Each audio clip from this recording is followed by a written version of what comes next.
La epistemología es una rama de la filosofía, y su nombre proviene del latín, que significa estudio del conocimiento. Para hablar del origen del conocimiento científico es importante mencionar a la intuición, el cual consiste en un acto único y directo de la mente, que aprende de inmediato la realidad del objeto sin necesidad de pasos intermedios o sucesivos. Hay tres tipos: la espiritual, intelectual y emotiva.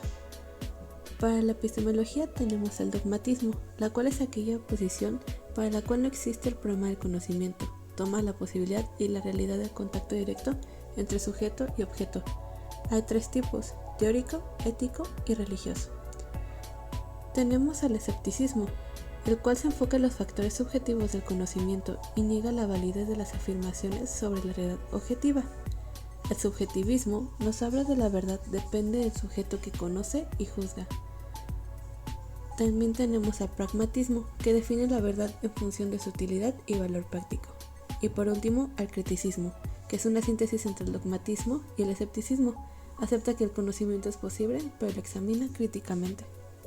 Kant fue un revolucionario en su época, pues su aporte permitió el avance de la epistemología. El criticismo kantiano es una corriente filosófica que examina los fundamentos del conocimiento humano. Este enfoque busca superar tanto el empirismo como el racionalismo, proponiendo que el conocimiento se basa en la experiencia, pero también en estructuras a priori del entendimiento humano. En el contexto del constructivismo, esta filosofía sostiene que el sujeto, la persona que conoce, juega un papel activo en la construcción de su conocimiento. Según Kant, el sujeto no solo recibe información pasivamente del mundo exterior, sino que también organiza y da sentido a esa información a través de sus propias estructuras mentales. Por otro lado, el objeto, lo que se conoce, también influye en el sujeto, en el estado a posteriori, después de la experiencia. La representación inicial del objeto puede modificarse a medida que el sujeto adquiere más información y experiencia. Esto significa que el conocimiento es un proceso dinámico y bidireccional, donde tanto el sujeto como el objeto se influyen mutuamente. La filosofía positivista. El positivismo lógico es una corriente filosófica del siglo XX que se consolidó a partir del trabajo de filósofos como Ernst Mach, Richard Avenarius, Moritz Schlick y miembros del Círculo de Viena, principalmente Auguste Comte, quien es considerado el fundador del positivismo clásico. Ideologías y creencias principales. El positivismo se centra en la epistemología y la metodología científica, rechazando explicaciones metafísicas. Promueve la ciencia como medio de conocimiento y progreso, y fomenta la interdisciplinaridad. Creencias secundarias. Operacionalismo. El operacionalismo promovido por Percy Bridgman en el siglo XX sostiene que los conceptos científicos se definen por operaciones observables y medibles. Miembros del positivismo lógico. Dentro de sus miembros del positivismo lógico, los centrales con la ideología positivista se encuentran filósofos como Moritz Schlick y Rudolf Carnap, científicos y matemáticos como Fritz Frank y Kurt Gödel, lógicos como Bertrand Russell y miembros del movimiento contemporáneo, y por último sociólogos y moralistas como Epicuro y Comte. Las obras que son importantes y permitieron una trascendencia para el positivismo lógico fueron Tractatus Logico-Philosophicus, Wissenschaftliche Weltauffassung, elaborado por Carnap, Neurath, Han Manifiesto del Círculo de Viena sobre filosofía científica. Logik der Forschung, hecho por Pape, fue una introducción del falsacionismo como crítica al positivismo lógico. Erkenntnis y series como Einheitswissenschaft. Los congresos, alianzas académicas y actividades que se realizaron para propagar el positivismo lógico. En 1929, el Círculo de Viena organizó su primer congreso internacional, el cual se celebró en Praga, y entre 1930 y 1940 le sucedieron nuevos congresos en Königsberg, Copenhague, Praga, París y Cambridge. Estas reuniones permitieron difundir el positivismo lógico a nivel global y establecer alianzas con filósofos y científicos de diversas regiones. Principios y postulados del positivismo lógico. El positivismo lógico se basa en varios principios y postulados clave. En primer lugar, establece que una proposición es significativa únicamente si es verificable empíricamente, lo que implica que su verdad o falsedad debe poder determinarse mediante la observación y la experiencia. Además, distingue entre enunciados analíticos y sintéticos. Los analíticos derivan su verdad de la lógica, mientras que los sintéticos se basan en la experiencia. El positivismo lógico rechaza las proposiciones metafísicas, considerándolas sin sentido debido a su falta de verificación empírica. Otro pilar es el fisicalismo, que postula que el lenguaje de la física es el lenguaje universal de la ciencia. Por último, promueve la unidad de la ciencia mediante la integración de diferentes ramas del conocimiento en un sistema coherente. Objetivos de la visión de ciencia. El positivismo lógico tiene como objetivo clarificar conceptos y proposiciones científicas a través del análisis lógico, contribuyendo así al progreso del conocimiento científico. Además, busca establecer una base sólida para la ciencia mediante el rigor científico, definiendo criterios claros y precisos que eliminan la ambigüedad y la subjetividad. Contexto histórico del declive. El positivismo lógico comenzó a decaer en la segunda mitad del siglo XX, debido a varios factores. En primer lugar, surgieron nuevas corrientes filosóficas como el falsacionismo de Karl Popper, dificultades para formular un criterio de verificación preciso y universalmente aplicable. Además, la distinción entre enunciados analíticos y sintéticos fue cuestionada por algunos filósofos. Nuevas corrientes filosóficas, como la filosofía del lenguaje ordinario, desplazaron el enfoque del positivismo lógico. Finalmente, fue criticado por su reduccionismo, al simplificar la complejidad de la experiencia humana en enunciados falsos. Influencia en la psicología de Tolman, Hull y Skinner. El positivismo lógico influyó de manera indirecta en la psicología, especialmente en la obra de Tolman, Hull y Skinner. Estos psicólogos se enfocaron en la conducta observable, alineándose con el énfasis del positivismo lógico en la verificación empírica.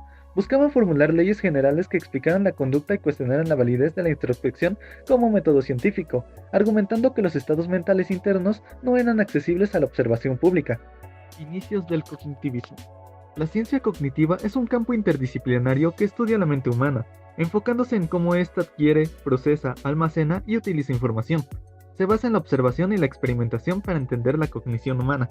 Desde sus inicios, ha explorado temas epistemológicos, investigando la naturaleza del conocimiento. La mente y la cognición han sido analizadas desde múltiples perspectivas históricas, incluyendo la filosofía. En la década de 1960, la ciencia cognitiva se estableció como un paradigma importante, ofreciendo alternativas al conductismo. Un evento clave para los inicios del cognitivismo fue la llegada de la primera computadora. El simposio de Hickson se llevó a cabo en 1948 en Pasadena, California, y fue un evento clave en la historia de la psicología. Este simposio se centró en los mecanismos cerebrales en la conducta y marcó un desafío significativo al conductismo tradicional.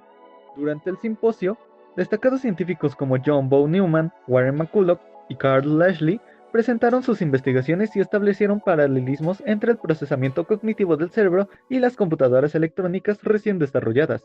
Lashley, por su parte, cuestionó la teoría del conductismo, argumentando que la conducta no solo es una respuesta a estímulos externos, sino que está organizada jerárquicamente y planificada internamente. Las matemáticas y la computación han tenido un impacto crucial en el desarrollo de la psicología cognitiva. Los avances en estos campos proporcionaron nuevas herramientas y perspectivas que permitieron a los psicólogos abordar el estudio de la mente de una manera más rigurosa y precisa, como por ejemplo la máquina de Turing, propuesta por Alan Turing en 1936, demostró que cualquier proceso de cálculo podía ser expresado como algoritmos, sugiriendo que la mente humana podría ser vista como un sistema de procesamiento de información. Modelo de McCulloch y Pitts. En 1943, Warren McCulloch y Walter Pitts presentaron un modelo matemático de la neurona, demostrando que las redes neuronales pueden realizar operaciones lógicas. Cibernética. Norbert Wiener desarrolló la cibernética introduciendo el concepto de retroalimentación, feedback, y aplicándolo al estudio de la mente humana como un sistema autorregulado. Teoría de la información. Claude Shannon desarrolló una forma matemática de cuantificar y analizar la información, aplicándola al estudio de la mente. Básicamente, esta teoría plantea el flujo de un mensaje entre el emisor y el receptor por medio de un canal predeterminado, logrando representar la información transmitida, así como la capacidad de procesamiento de los sistemas de comunicación para transmitir dicha información. Finalmente, los estudios de síndromes neuropsicológicos ayudaron en la revolución cognitiva al identificar funciones cerebrales específicas, entender procesos cognitivos, desarrollar teorías cognitivas y avanzar en la rehabilitación cognitiva. Esto proporcionó evidencia crucial para el enfoque de la ciencia cognitiva en el estudio de la mente y el cerebro. Ciencia cognitiva. La ciencia cognitiva fue admitida oficialmente alrededor de 1956 y el psicólogo George A. Miller dio incluso una fecha más precisa, 11 de septiembre de 1956. ¿Por qué esta fecha? Miller hace referencia al simposio sobre la teoría de la información realizado en el Instituto de Tecnología de Massachusetts entre el 10 y el 12 de septiembre de 1956. Las principales características de la ciencia cognitiva son el nivel de representación. La ciencia cognitiva postula un nivel de análisis separado que trabaja con símbolos, reglas, imágenes y otras formas de representación mental para explicar las conductas, acciones y pensamientos humanos. En segundo lugar, la computadora como prueba de existencia. Si una máquina puede razonar, fijar metas y transformar información, es válido usar estos conceptos para describir a los humanos.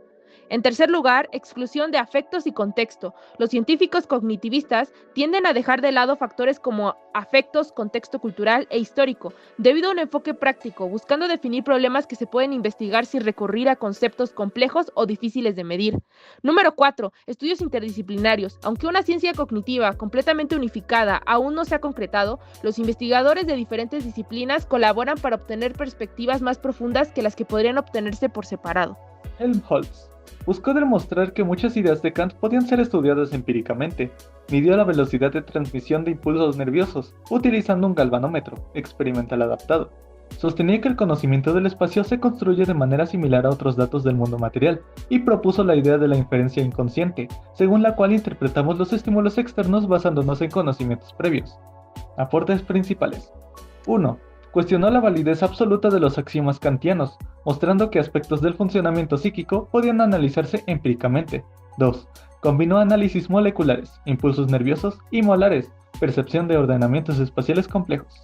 3. Subrayó el rol activo del sujeto en la percepción, sentando bases para la ciencia cognitiva. Fechner demostró que la intensidad percibida de una sensación varía logarítmicamente en función de las características objetivas del estímulo, estableciendo una relación cuantitativa entre la experiencia psicológica y los atributos medibles del mundo físico. Dunbar, en 1868, propuso que las operaciones mentales superiores podían medirse temporalmente. Introdujo un método basado en restar el tiempo necesario para detectar un estímulo único del tiempo requerido para discriminar entre dos, estimando así el tiempo necesario para la discriminación. Brentano criticó los enfoques reduccionistas que descomponían la psicología en elementos aislados, argumentando que la mente es activa, creadora e intencional. Propuso que el objeto de estudio de la psicología debía ser el acto mental, inseparable de su objeto. Por ejemplo, no se ve simplemente, se ve algo. Subrayó los aspectos fenomenológicos de la experiencia psíquica, que deben entenderse desde la vivencia interna, no mediante la introspección. Su enfoque, inicialmente opacado, influyó en corrientes como la psicología de la Gestalt y el desarrollo de modelos computacionales basados en metas e intenciones.